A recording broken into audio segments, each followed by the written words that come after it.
ആശ്വാസം നേടാം. ഹൃത്തിനുള്ളിൽ ജീവൻ നൽകും വചനം, തിരുവചനം. പിതാവിൻ്റെയും പുത്രൻ്റെയും പരിശുദ്ധാത്മാവിൻ്റെയും നാമത്തിൽ ആമേൻ. പ്രിയപ്പെട്ടവരെ, ഈ ആഴ്ചയിൽ വചനം തിരുവചനമെന്ന ടെലിവിഷൻ ശുശ്രൂഷയിൽ നാം പ്രത്യേകിച്ച് ധ്യാനിക്കുന്നത് ഈ ലോക ജീവിതത്തിൽ നമ്മൾ ഒരു ദൈവ പൈതൽ മറക്കാൻ പാടില്ലാത്ത 5 കാര്യങ്ങളെക്കുറിച്ചാണ് നമ്മൾ ധ്യാനിക്കുന്നത്. വൃദ്ധന്മാർക്ക് വേണ്ടി നടന്ന ഒരു സെമിനാർ, ആ സെമിനാറിൽ പങ്കെടുത്തു വരുന്ന വല്യപ്പച്ചനോട് കൊച്ചുമോൻ ചോദിക്കുന്നുണ്ട്, അപ്പാപ്പ ആ സെമിനാറിൽ എന്തിനെക്കുറിച്ചാണ് സംസാരിച്ചത്? വൃദ്ധൻ പറഞ്ഞു തുടങ്ങി, വൃദ്ധന്മാർ ശ്രദ്ധിക്കേണ്ട 10 കാര്യങ്ങളെക്കുറിച്ചാണ് ആ സെമിനാറിൽ സംസാരിച്ചത്. വൃദ്ധന്മാർ നേരിടുന്ന 10 പ്രശ്നങ്ങളെക്കുറിച്ചാണ് ആ സെമിനാറിൽ സംസാരിച്ചത്. കൊച്ചുമോൻ വല്യപ്പച്ചനോട് ചോദിക്കുന്നുണ്ട്, വല്യപ്പച്ച ഏതൊക്കെയാണ് ആ 10 കാര്യങ്ങൾ? വല്യപ്പച്ചൻ പറഞ്ഞു തുടങ്ങി, ഒന്നാമതായിട്ട് വൃദ്ധന്മാർ നേരിടുന്ന ഒന്നാമത്തെ പ്രശ്നം മറവി. കുട്ടി ചോദിച്ചു, എന്താണ് അടുത്ത പ്രോബ്ലം? അപ്പാപ്പൻ പറഞ്ഞു, മറന്നുപോയി. മൂന്നാമത്തേതും 4-ാമത്തേതും പിന്നീട് പറഞ്ഞതെല്ലാം മറന്നുപോയി എന്ന്. പ്രിയപ്പെട്ടവരെ, ഈ ഭൂമിയിൽ ഒരു ദൈവ പൈതൽ ജീവിക്കുമ്പോൾ അവൻ മറക്കരുതെന്ന് സ്വർഗം ആഗ്രഹിക്കുന്ന കാര്യങ്ങൾ ഏതൊക്കെയാണ്? ഒന്നാമതായിട്ട് നമ്മൾ ചിന്തിക്കുന്നത് നിയമാവർത്തന പുസ്തകം 6-ാം അധ്യായം 10 മുതൽ 12 വരെയുള്ള വാക്യങ്ങളിൽ നാം മറക്കാൻ പാടില്ലാത്ത വളരെ പ്രധാനപ്പെട്ടൊരു കാര്യം ദൈവവചനത്തിലൂടെ പരിശുദ്ധാത്മാവ് നമ്മളെ ഓർമ്മിപ്പിക്കുകയാണ്. നിങ്ങളുടെ ദൈവമായ കർത്താവ് നിങ്ങൾക്ക് തരുമെന്ന് നിങ്ങളുടെ പിതാക്കന്മാരായ അബ്രഹാം, ഇസ്ഹാക്ക്, യാക്കോബ് എന്നിവരോട് ശപഥം ചെയ്ത നാട്ടിലേക്ക് നിങ്ങളെ കൊണ്ടുവന്ന് നിങ്ങൾ പണിയാത്ത വിശാലവും മനോഹരവുമായ നഗരങ്ങളും നിങ്ങൾ നിറയ്ക്കാത്ത വിശിഷ്ട വസ്തുക്കൾ കൊണ്ട് നിറഞ്ഞിരിക്കുന്ന വീടുകളും നിങ്ങൾ കുഴിക്കാത്ത കിണറുകളും നിങ്ങൾ നട്ടുപിടിപ്പിക്കാത്ത മുന്തിരിത്തോട്ടങ്ങളും ഒലിവ് തോട്ടങ്ങളും നിങ്ങൾക്ക് നൽകുകയും നിങ്ങൾ ഭക്ഷിച്ച് സംതൃപ്തരാകുകയും ചെയ്യുമ്പോൾ നിങ്ങളെ അടിമത്തത്തിൻ്റെ ഭവനത്തിൽ നിന്ന് കൊണ്ടുവന്ന കർത്താവിനെ മറക്കാതിരിക്കുവാൻ സൂക്ഷിച്ചുകൊള്ളുക. നിങ്ങളുടെ ജീവിതത്തിൽ സമൃദ്ധി ഉണ്ടാകുമ്പോൾ, നിങ്ങളുടെ ജീവിതത്തിൽ ഐശ്വര്യമുണ്ടാകുമ്പോൾ, നിങ്ങളുടെ ജീവിതത്തിൽ ഉയർച്ചയുണ്ടാകുമ്പോൾ നിങ്ങളെ അടിമത്തത്തിൽ നിന്ന് മോചിപ്പിച്ചു കൊണ്ടുവന്ന കർത്താവിനെ മറക്കാതിരിക്കുവാൻ സൂക്ഷിച്ചുകൊള്ളുക. പ്രിയപ്പെട്ടവരെ, ജീവിതത്തിൽ ദൈവത്തിൻ്റെ അനുഗ്രഹമാണ് ജോലി. എന്നാൽ ജോലിയുടെ തീവ്രതയിൽ നാം ദൈവത്തെ മറക്കുന്നുണ്ടോ? ഒരിക്കൽ ധ്യാനഗുരുവിനോട് ഒരു വലിയ മനുഷ്യൻ പറയുന്നുണ്ട്, എനിക്ക് വേണ്ടി പ്രാർത്ഥിക്കണം കേട്ടോ, ഞാനൊരു പുതിയ ബിസിനസ് തുടങ്ങുകയാണ്. ധ്യാനഗുരു ആ വ്യക്തിക്ക് വേണ്ടി പ്രാർത്ഥിച്ചു. ദൈവം ആ ബിസിനസ്സിനെ അനുഗ്രഹിച്ചു. ബിസിനസ് വളർന്നു, വലുതായി. ഒരു കടയ്ക്ക് പകരം 3-4 കടകളൊക്കെയായി. ഓരോ പുതിയ കട വെക്കുമ്പോഴും വെഞ്ചരിക്കുവാനായിട്ട് ധ്യാനഗുരുവിനെ പ്രത്യേകം കൊണ്ടുപോകാറുണ്ട്. 4-ാമത്തെ കട വെഞ്ചരിക്കുവാനായിട്ട് പോകുമ്പോൾ ധ്യാനഗുരു ആ മനുഷ്യനോട് ചോദിക്കുന്നുണ്ട്, പള്ളിയിൽ പോകാറുണ്ടോ, പ്രാർത്ഥിക്കാറുണ്ടോ? ആ മനുഷ്യൻ പറഞ്ഞു, നേരത്തെ ഒരു കടയായിരുന്നപ്പോൾ കുറച്ചെങ്കിലും പ്രാർത്ഥിക്കാൻ പറ്റുമായിരുന്നു. ഇപ്പം തിരക്ക് വർദ്ധിച്ചതുകൊണ്ട് എനിക്ക് പ്രാർത്ഥിക്കാൻ പോലും നേരമില്ല. ആ കാറിലിരുന്നു കൊണ്ട് ധ്യാനഗുരു പ്രാർത്ഥിക്കുന്നുണ്ട്, ദൈവമേ, ഇദ്ദേഹത്തിൻ്റെ ബിസിനസ് എല്ലാം നഷ്ടപ്പെട്ടു പോകട്ടെ, തകർന്നു പോകട്ടെ. അദ്ദേഹം ചോദിച്ചു, എന്തുകൊണ്ടാണ് അങ്ങനെ പ്രാർത്ഥിച്ചത്? എൻ്റെ മകനെ, നിനക്ക് സമ്പത്ത് തന്നത് ദൈവമാണ്, നിനക്ക് ആരോഗ്യം തന്നത് ദൈവമാണ്, നിനക്ക് ജോലി തന്നത് ദൈവമാണ്, നിനക്ക് സംവിധാനങ്ങൾ വർദ്ധിപ്പിച്ചത് ദൈവമാണ്. പക്ഷെ സംവിധാനങ്ങൾ വർദ്ധിക്കുമ്പോൾ ഈജിപ്തിൻ്റെ അടിമത്തത്തിൽ നിന്ന് നിന്നെ പുറത്തു കൊണ്ടുവന്ന കർത്താവിനെ മറക്കാതിരിക്കുവാൻ നിങ്ങൾ ശ്രദ്ധിക്കുവിൻ. അതേ പ്രിയപ്പെട്ടവരെ, നമ്മൾ ദൈവത്തെ മറക്കരുത്. നമ്മൾ ദൈവത്തെ മറക്കരുത്. നമ്മുടെ ജീവിതത്തിൽ ദൈവം എന്തുമാത്രം അനുഗ്രഹങ്ങളാണ് തന്നത്. ചിലപ്പോൾ നമ്മൾ ദൈവത്തെ മറക്കും, അല്ലെങ്കിൽ ദൈവം തന്ന അനുഗ്രഹങ്ങൾ മറക്കും. ദൈവത്തെ മറക്കുന്നത് കൊണ്ടാണ് എൻ്റെ പ്രിയപ്പെട്ടവരെ നമ്മൾ പ്രാർത്ഥിക്കുവാനായി വിട്ടുപോകുന്നത്, അല്ലെങ്കിൽ വേദപുസ്തകം തുറക്കാതിരിക്കുന്നത്. വേദപുസ്തകം തുറക്കാതിരിക്കുക, പള്ളിയിൽ പോകാതിരിക്കുക, പ്രാർത്ഥിക്കാതിരിക്കുക എന്ന് പറഞ്ഞാൽ അതിൻ്റെ അർത്ഥം ദൈവത്തെ മറക്കുക എന്നുള്ളതാണ്. രണ്ടാമതായിട്ട് ദൈവം തന്ന അനുഗ്രഹങ്ങൾ ചിലപ്പോൾ നമ്മൾ മറക്കും.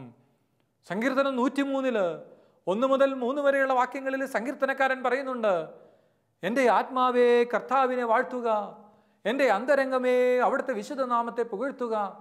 എൻ്റെ ആത്മാവേ കർത്താവിനെ വാഴ്ത്തുക, അവിടുന്ന് നൽകിയ അനുഗ്രഹമൊന്നും മറക്കരുത്. അവിടുന്ന് നൽകിയ അനുഗ്രഹങ്ങളൊന്നും മറക്കരുത്. അവിടുന്ന് നിന്റെ അകൃത്യങ്ങൾ ക്ഷമിക്കുന്നു, നിന്റെ രോഗങ്ങൾ സുഖപ്പെടുത്തുന്നു, നിന്റെ ജീവിതത്തെ പാതാളത്തിൽ നിന്ന് രക്ഷിക്കുന്നു, നിന്റെ ജീവിതം മുഴുവൻ കഴുകനെ പോലെ അവിടുന്ന് നവീകരിക്കുക. അതേ പ്രിയപ്പെട്ടവരെ, ദൈവം എന്തുമാത്രം അനുഗ്രഹങ്ങളാണ് നൽകിയത്. നമ്മുടെ ജീവിതാന്തസ് ദൈവത്തിൻ്റെ അനുഗ്രഹമാണ്, ജീവിത പങ്കാളി ദൈവത്തിൻ്റെ അനുഗ്രഹമാണ്, നമ്മുടെ മക്കൾ ദൈവത്തിൻ്റെ അനുഗ്രഹമാണ്, നമ്മുടെ ഭവനം ദൈവത്തിൻ്റെ അനുഗ്രഹമാണ്, നമ്മുടെ സമ്പത്ത് ദൈവത്തിൻ്റെ അനുഗ്രഹമാണ്. ദൈവം തന്ന അനുഗ്രഹങ്ങൾ നിങ്ങൾ മറക്കരുത്.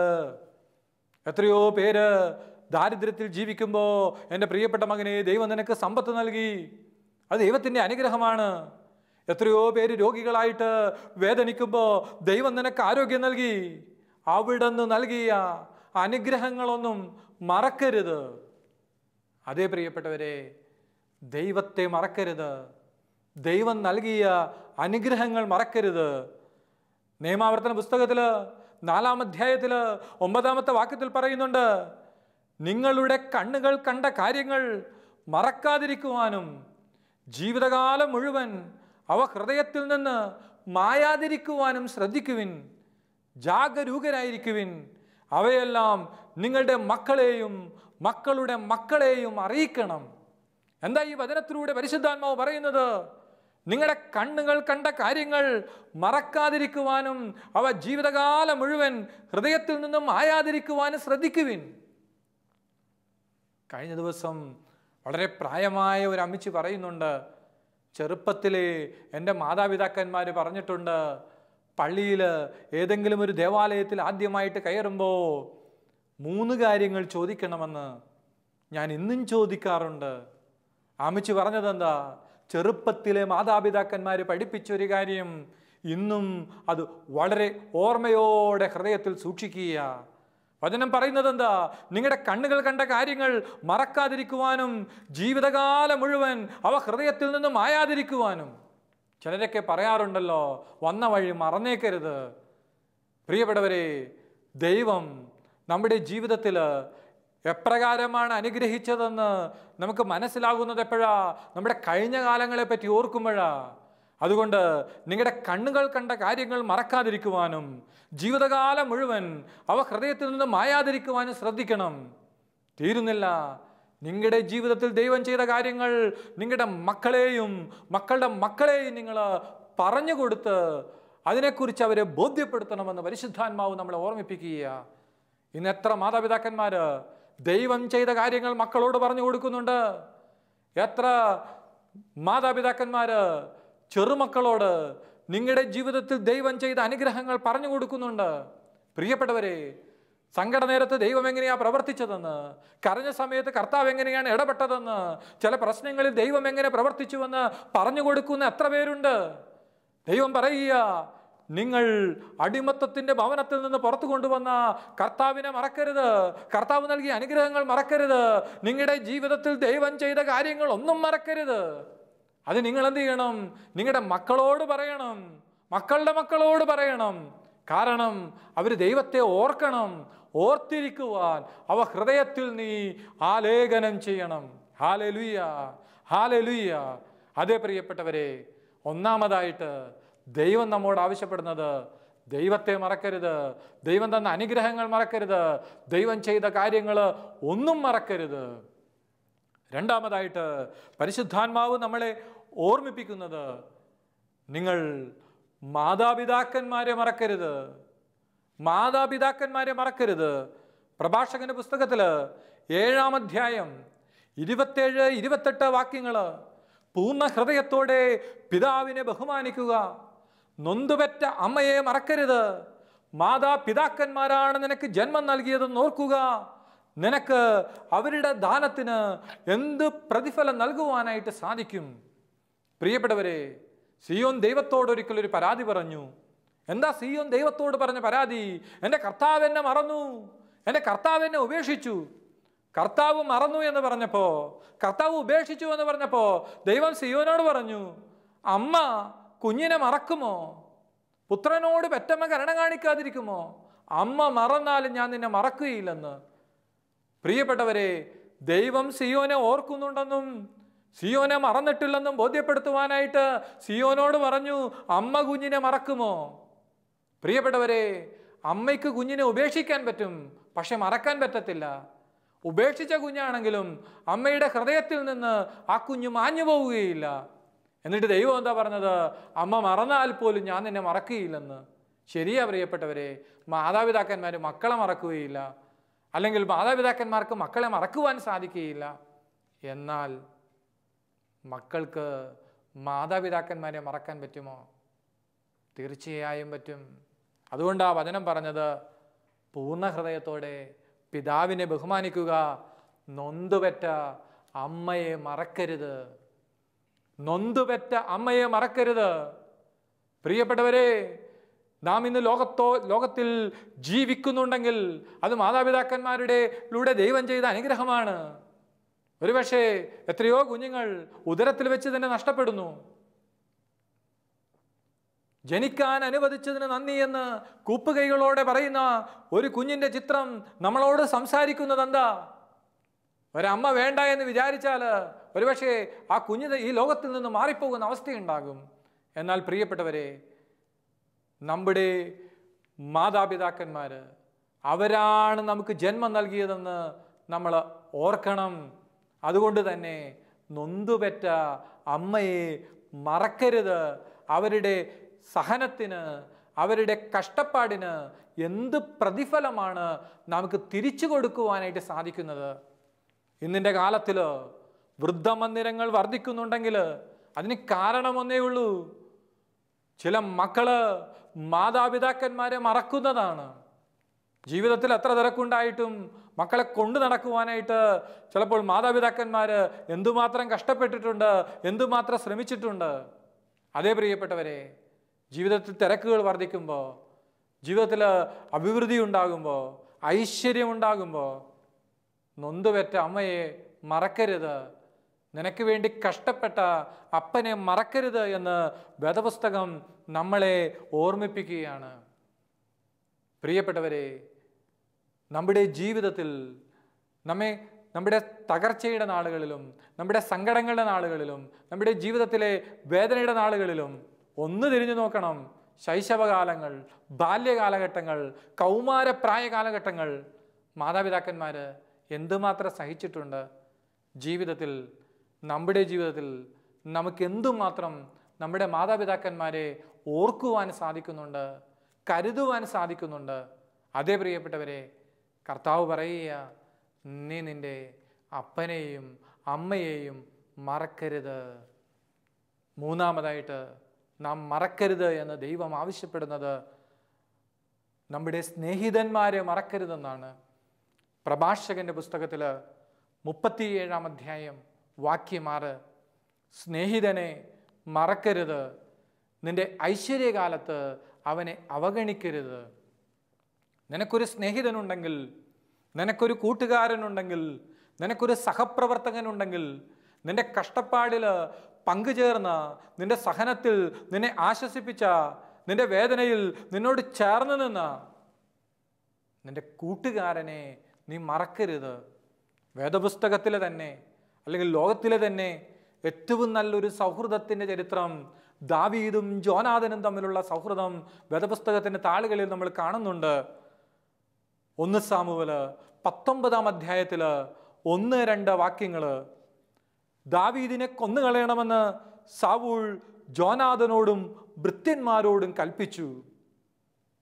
ശൗൽ 1000 കൊന്നു, ദാവീദ് 10,000 കൊന്നു എന്ന് ജനം പാടിയപ്പോ, ദാവീദിൽ ദൈവം പ്രവർത്തിക്കുന്നത് കണ്ടപ്പോ ശൗലിന് ദാവീദിനോട് അസൂയ തോന്നി. ശൗലിന് ദാവീദിനോട് അസൂയ തോന്നിയപ്പോൾ ശൗൽ ദാവീദിനെ കൊല്ലാൻ ശ്രമിക്കുകയാണ്. ദാവീദിനെ കൊന്നുകളയണമെന്ന് ശൗൽ ജോനാഥനോടും തൻ്റെ പ്രിയപുത്രനായ ജോനാഥനോടും ഭൃത്യന്മാരോടും കൽപ്പിച്ചു. എന്നാൽ ശൗലിൻ്റെ മകൻ ജോനാഥൻ ദാവീദിനെ വളരെയധികം സ്നേഹിച്ചിരുന്നു. ജോനാഥൻ ദാവീദിനോട് പറഞ്ഞു, എൻ്റെ പിതാവ് ശൗൽ നിന്നെ കൊല്ലാൻ ശ്രമിക്കുകയാണ്. അതിനാൽ നാളെ രാവിലെ നീ എവിടെയെങ്കിലും പോയി കരുതലോടെ ഒളിച്ചിരിക്കുക. തൻ്റെ സ്നേഹിതൻ്റെ സഹനകാലങ്ങളിൽ പ്രിയപ്പെട്ടവരെ ജോനാഥൻ സഹായിക്കുന്നതും സ്നേഹിക്കുന്നതുമൊക്കെ നമുക്ക് കാണാം. വർഷങ്ങൾക്ക് ശേഷം ദാവീദ് രാജാവായി. ജോനാഥനും ശൗലുമൊക്കെ യുദ്ധത്തിൽ മരണമടയുന്ന സാഹചര്യമുണ്ടായി. ഒരിക്കൽ ജോനാഥൻ്റെ പുത്രനെ തന്നോട് ചേർത്ത് കൊട്ടാരത്തിലേക്ക് ക്ഷണിക്കുന്ന അനുഭവം എത്ര മനോഹരമാണ് പ്രിയപ്പെട്ടവരെ. അതെ, നിന്റെ കഷ്ടകാലത്ത് നിന്നോട് ചേർന്ന് നിന്ന സ്നേഹിതനുണ്ടല്ലോ, നിന്റെ സമൃദ്ധിയുടെ കാലത്ത് അവനെ നീ മറന്നു കളഞ്ഞേക്കരുതെന്ന് വേദപുസ്തകം ആവശ്യപ്പെടുകയാണ്. കഴിഞ്ഞ നാളുകളിൽ നമ്മളെ സഹായിച്ച സ്നേഹിതന്മാര്, നമുക്ക് വേണ്ടി പ്രാർത്ഥിച്ചവര്, നമ്മുടെ ഇടവകയിൽ സേവനമനുഷ്ഠിച്ച വികാരിയച്ചന്മാര്, സിസ്റ്റേഴ്സ്, നമ്മുടെ പ്രിയപ്പെട്ടവരെ, അവരെ നിങ്ങൾ മറന്നു കളഞ്ഞേക്കരുത്, അവരെ നിങ്ങൾ മറക്കരുത്. നമുക്ക് വേണ്ടി കഷ്ടപ്പെട്ടവര്, നമുക്ക് വേണ്ടി പ്രാർത്ഥിച്ചവര്, നമ്മുടെ പ്രതിസന്ധികളിൽ ഇടപെട്ടവര്, സ്നേഹിതന്മാരെ ഒരിക്കൽ പോലും നമ്മൾ മറക്കരുതെന്ന് വേദപുസ്തകം നമ്മളെ ഓർമ്മിപ്പിക്കുകയാണ്. പ്രിയപ്പെട്ടവരെ, 4ാമതായിട്ട് നാം മറക്കരുത് എന്ന് സ്വർഗം ആഗ്രഹിക്കുന്നൊരു കാര്യം നമ്മൾ പലപ്പോഴും മറന്നുപോകുന്ന കാര്യമാണ്. അതെന്താണ്? ആതിഥ്യമര്യാദ. ഹെബ്രായർക്ക് എഴുതിയ ലേഖനത്തിൽ 13-ാം അധ്യായത്തിൽ 2-ാമത്തെ വാക്യത്തിൽ പറയുന്നുണ്ട്, ആതിഥ്യമര്യാദ മറക്കരുത്, അതുവഴി ദൈവദൂതന്മാരെ അറിയാതെ സൽക്കരിച്ചവരുണ്ട്. ആതിഥ്യമര്യാദ മറക്കരുത്, അതുവഴി ദൈവദൂതന്മാരെ അറിയാതെ സൽക്കരിച്ചവരുണ്ട്. പ്രിയപ്പെട്ടവരെ, വീട്ടിലൊരു അതിഥി വരുമ്പോൾ, വീട്ടിലൊരു വ്യക്തി അതിഥിയായിട്ട് വരുമ്പോൾ അവരോട് കാണിക്കേണ്ട മര്യാദ നമ്മൾ മറന്നു പോകരുത്. ഇന്നിൻ്റെ കാലങ്ങളിൽ യുവാക്കള്, ചെറുപ്പക്കാര്, കുട്ടികളൊക്കെ ഒരു അതിഥി വീട്ടിൽ വരുമ്പോൾ എങ്ങനെ പെരുമാറണമെന്ന് പോലും അറിയാൻ പാടില്ല. പണ്ട് കാലങ്ങളിൽ മാതാപിതാക്കന്മാർ ഇതൊക്കെ മക്കളെ പഠിപ്പിക്കുമായിരുന്നു. അതേ പ്രിയപ്പെട്ടവരെ, ആതിഥ്യമര്യാദ മറക്കരുത്. നമുക്കറിയാം, ഉൽപ്പത്തി പുസ്തകത്തിൽ 18-ാം അധ്യായത്തിൽ വാർദ്ധക്യത്തിൽ അബ്രഹാം എത്തിയ കാലത്തിൽ വീട്ടിലേക്ക് വരുന്ന അതിഥികളെ രാജകീയ സ്വീകരണം നൽകി സൽക്കരിക്കുന്ന ഒരു അബ്രഹാത്തെ നമ്മൾ കാണുന്നുണ്ട്. പക്ഷെ അബ്രഹാത്തിന് പോലും അറിയില്ലായിരുന്നു അവർ ദൈവദൂതന്മാരാണെന്ന്. അറിയാതെ വന്ന സ്വർഗത്തിൻ്റെ ദൂതന്മാര് അവര് ദൈവദൂതന്മാരാണെന്ന് അറിയാതെ അബ്രഹാം അവരെ നന്നായിട്ട് സൽക്കരിച്ചപ്പോൾ അവരവിടെ നിന്ന് യാത്ര തിരിക്കുന്നതിന് മുമ്പ് അബ്രഹാത്തെ അനുഗ്രഹിച്ചുകൊണ്ട് പറയുന്നുണ്ട്, അടുത്ത വസന്തത്തില്, അടുത്ത വർഷം ഇതേ സമയം നിനക്കൊരു കുഞ്ഞിനെ ലഭിക്കുമെന്ന് പറഞ്ഞുകൊണ്ടാണ് ആ ദൂതന്മാര് ആ ഭവനത്തിൽ നിന്ന് യാത്ര തിരിക്കുന്നത്.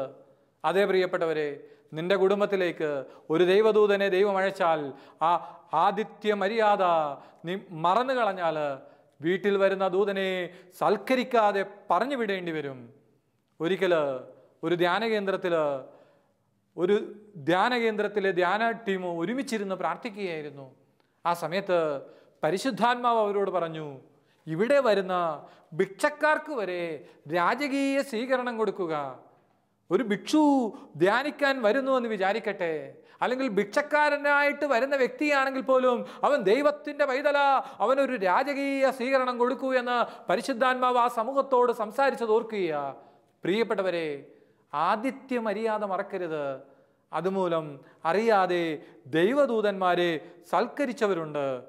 റോമർക്ക് എഴുതിയ ലേഖനത്തിൽ 12-ാം അധ്യായത്തിൽ 13-ാമത്തെ വാക്യത്തിൽ പറയുന്നുണ്ട്, വിശുദ്ധരെ അവരുടെ ആവശ്യങ്ങളിൽ സഹായിക്കുവിൻ, അതിഥി സൽക്കാരത്തിൽ തൽപരരാകുവിൻ. വിശുദ്ധരെ അവരുടെ ആവശ്യങ്ങൾ അറിഞ്ഞ് സഹായിക്കുവിൻ. പ്രിയപ്പെട്ടവരെ, ആവശ്യമറിഞ്ഞ് സഹായിക്കുക. ഒരുവനെ സഹായിക്കണമെന്ന് തോന്നുമ്പോൾ, അല്ലെങ്കിൽ ഒരുവൻ്റെ ആവശ്യം അറിയുമ്പോൾ ആ ആവശ്യം തിരിച്ചറിഞ്ഞുകൊണ്ട് നമ്മൾ അവനെ സഹായിക്കണമെന്ന് ദൈവത്തിൻ്റെ പരിശുദ്ധാത്മാവ് നമ്മെ ഓർമ്മിപ്പിക്കുകയാണ്. അതിഥി സൽക്കാരത്തിൽ തൽപരരാകുവിൻ. ഒരുപക്ഷെ നിൻ്റെ ജീവിതത്തിൽ, നിൻ്റെ കുടുംബത്തിലേക്ക് വരുന്ന അതിഥി നിനക്ക് വിദ്വേഷമുള്ള ഒരു വ്യക്തിയാകാം, വെറുപ്പുള്ള വ്യക്തിയാകാം, നീ ഉള്ളിൻ്റെ ഉള്ളിൽ നിനക്ക് ഒരു ഇഷ്ടവും ഇല്ലാത്ത വ്യക്തിയാകാം. പക്ഷേ അവനൊരു അതിഥിയായിട്ട് വരുമ്പോൾ, പ്രിയപ്പെട്ടവരെ, ദൈവദൂതനെ സൽക്കരിക്കുന്നത് പോലെ, രാജകുമാരനെ സൽക്കരിക്കുന്നത് പോലെ നീ അവനെ സൽക്കരിക്കണമെന്ന് ദൈവത്തിൻ്റെ പരിശുദ്ധാത്മാവ് നമ്മളെ ഓർമ്മിപ്പിക്കുകയാണ്. പ്രിയപ്പെട്ടവരെ, അഞ്ചാമതായിട്ട് നമ്മൾ മറക്കാൻ പാടില്ലാത്തൊരു കാര്യമുണ്ട്. അതെന്താ? മരിച്ചവരോടുള്ള നമ്മുടെ കടമ. പ്രഭാഷകൻ്റെ പുസ്തകത്തിൽ 7-ാം അധ്യായത്തിൽ 33-ാമത്തെ വാക്യത്തിൽ പറയുന്നുണ്ട്, ജീവിച്ചിരിക്കുന്നവർക്ക് ഉദാരമായി നൽകുക, മരിച്ചവരോടുള്ള കടമ മറക്കരുത്. മരിച്ചവരോടുള്ള കടമ മറക്കരുത്. തോബിത്തിൻ്റെ പുസ്തകത്തിൽ നമ്മൾ കാണുന്നുണ്ട്, പ്രിയപ്പെട്ടവരെ, മരിച്ചു വഴിയരികിൽ കിടക്കുന്ന ഒരു ശരീരത്തെ മറവ് ചെയ്യാനായിട്ട് തോബിത്ത് ശ്രമിക്കുന്ന ഒരു രംഗം നമ്മൾ കാണുന്നുണ്ട്. അതെ, മരിച്ചവരോടുള്ള കടമ നിങ്ങൾ മറക്കരുത്. നമ്മുടെ കുടുംബത്തിൽ നിന്ന്, അല്ലെങ്കിൽ നമ്മുടെ പ്രിയപ്പെട്ടവരാരെങ്കിലും, നമ്മുടെ ബന്ധത്തിൽപ്പെട്ട ആരെങ്കിലും മരിച്ചു പോയിട്ടുണ്ടെങ്കിൽ ഇന്ന് എത്ര പേര് അവർക്ക് വേണ്ടി പ്രാർത്ഥിച്ചു? ഇന്ന് എത്ര പേര് അവർക്ക് വേണ്ടി പ്രാർത്ഥിച്ചു? പ്രിയപ്പെട്ടവരെ, മരിച്ചവരെ മറന്നേക്കരുത്. പ്രഭാഷകന്റെ പുസ്തകത്തിൽ 38-ാം അധ്യായത്തിൽ വാക്യം 16 പറയുന്നു, മകനെ, മരിച്ചവനെ ഓർത്ത് കരയുക, കഠിന വേദന കൊണ്ടെന്ന പോലെ വിലപിക്കുക, അവൻ്റെ മൃതദേഹം സമർഹമായി സംസ്കരിക്കുക, അതിൽ ഉദാസീനത കാണിക്കരുത്. അതേ പ്രിയപ്പെട്ടവരെ, മരിച്ചവരുടെ കാര്യത്തിൽ അത് പ്രാർത്ഥനയാകാം, അവരുമായി ബന്ധപ്പെട്ട ഓർമ്മകൾ നിലനിർത്തുന്ന കാര്യങ്ങളാകാം. മറന്നു പോയേക്കരുത്. കാരണം അവർ നിങ്ങളോടൊപ്പം ഉണ്ടായിരുന്നവരാണ്. നമ്മളും ഒരു ദിവസം മരിക്കും, നമ്മളും ഒരു ദിവസം നാഥനോട് ചേർക്കപ്പെടും. അതുകൊണ്ട് പ്രിയപ്പെട്ടവരെ, ശുദ്ധീകരണ സ്ഥലത്തിൽ വേദന അനുഭവിക്കുന്ന ആത്മാക്കൾക്ക് വേണ്ടി പ്രാർത്ഥിക്കുവാനായിട്ട് കൂടി പരിശുദ്ധാത്മാവ് നമ്മളെ ഓർമ്മപ്പെടുത്തുകയാണ്. മരിച്ചവരോടുള്ള കടമകൾ നമ്മൾ മറക്കരുതെന്ന് വേദപുസ്തകം നമ്മെ ഓർമ്മിപ്പിക്കുകയാണ്. അതേ പ്രിയപ്പെട്ടവരെ, നമ്മൾ മറക്കാൻ പാടില്ലാത്ത ചില കാര്യങ്ങളെക്കുറിച്ചാണ് ഈ മണിക്കൂറിൽ നമ്മൾ കേട്ടത്. ഒന്നാമതായിട്ട്, നിന്നെ അടിമത്തത്തിൻ്റെ ഭവനത്തിൽ നിന്ന് കൊണ്ടുവന്ന കർത്താവിനെ നീ മറക്കരുത്, അവിടുത്തെ അനുഗ്രഹങ്ങൾ മറക്കരുത്, അതിനെക്കുറിച്ചെല്ലാം ഓർക്കണമെന്ന് പരിശുദ്ധാത്മാവ് നമ്മളെ ഓർമ്മപ്പെടുത്തി. രണ്ടാമതായിട്ട്, മാതാപിതാക്കന്മാരെ മറക്കരുത്, സ്നേഹിതന്മാരെ മറക്കരുത്, ആതിഥ്യ മര്യാദ മറക്കരുത്, മരിച്ചവരോടുള്ള കടമ മറക്കരുത്. അതേ പ്രിയപ്പെട്ടവരെ, നമുക്ക് ഓർമ്മശക്തി ലഭിക്കുവാനായിട്ട്, ഉത്തരവാദിത്തങ്ങൾ നിറവേറ്റുവാനുള്ള ഒരു ഓർമ്മ ലഭിക്കുവാനായിട്ട് നമുക്ക് പ്രാർത്ഥിക്കാം. പ്രിയപ്പെട്ട പരിശുദ്ധാത്മാവേ, നീ ഞങ്ങളുടെ ജീവിതത്തിൽ നൽകിയ അനുഗ്രഹങ്ങൾ എത്ര വലുതാണ്. ജീവിതത്തിൽ കുറവുകളുണ്ടായിട്ടും നീ ഞങ്ങളെ അനുഗ്രഹിച്ചു, നീ ഞങ്ങളെ ഉയർത്തി. എന്നാൽ പലപ്പോഴും അതൊക്കെ മറന്ന് കൊണ്ടുള്ള ഒരു ജീവിതമാണ് ഞങ്ങളുടേതെങ്കിൽ, ദൈവമേ, നീ പ്രവർത്തിച്ചതും നീ നൽകിയവരെയും ഒക്കെ മറക്കാതിരിക്കുവാനുള്ള ഒരു ഓർമ്മശക്തി ഞങ്ങൾക്ക് നൽകണമേ. പിതാവിൻ്റെയും പുത്രൻ്റെയും പരിശുദ്ധാത്മാവിൻ്റെയും നാമത്തിൽ.